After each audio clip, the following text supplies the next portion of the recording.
I used to think LEGO games were just about the coolest thing on earth. 3 things have changed since then. I'm a little older, LEGO games became oversaturated, and the world has moved on. We don't talk enough about the third one. As news emerges that there could be a LEGO Horizon game on its way, as in Horizon Zero Dawn, it's worth considering whether we're at the stage of capitalism we might call post-IP. I don't think personally outgrowing LEGO games is much of a factor.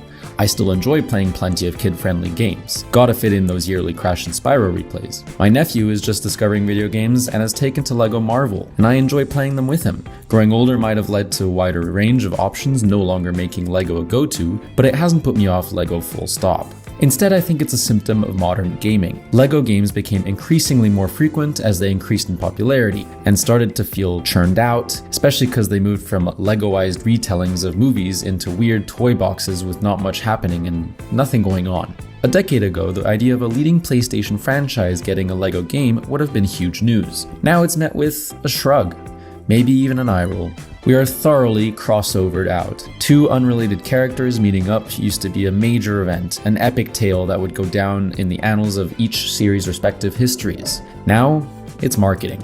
It's the brainchild of algorithms and focus groups and profit-generating pie charts that just feel a little hollow. Multiverses, and particularly Nickelodeon All-Star Brawl, have their own issues, but a decade earlier that concept would have killed. Just look at how fondly remembered PlayStation's own version is, despite being a below-average fighting game. The problem with these crossovers is that everyone is doing them, and so they're not special.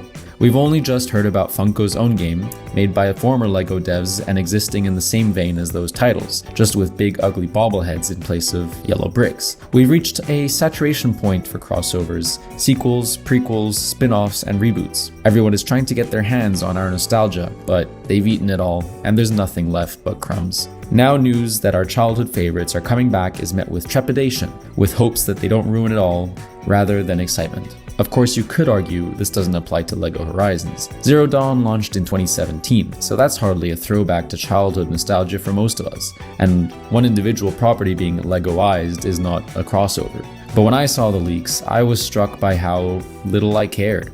I loved the LEGO games, and even enjoyed the likes of Disney Infinity once upon a time. And while a little underwhelmed by Forbidden West not seizing its potential, I have a lot of affection for Horizon and count Zero Dawn amongst my favorites on PS4. I should care, but I don't care. It's harsh to judge the game before we get a reveal trailer, or even an official confirmation, and it may end up being great. Certainly I'm still curious enough to try it, even if I can't motivate any hype. But it feels as if it typifies some of the thinking behind modern mainstream ideas. Someone from LEGO met someone from PlayStation, and they came up with the best way to make money. That is what business always has been, but everything feels more transparent and cold now. I no longer see the shiny toys I'm supposed to, but instead I see spreadsheets in boardrooms that cause them to spring forth. Maybe I'm just too old. What do you think? Are you excited by the idea of a LEGO Horizon game? Let us know in the comments, and make sure you check out thegamer.com for all your gaming needs.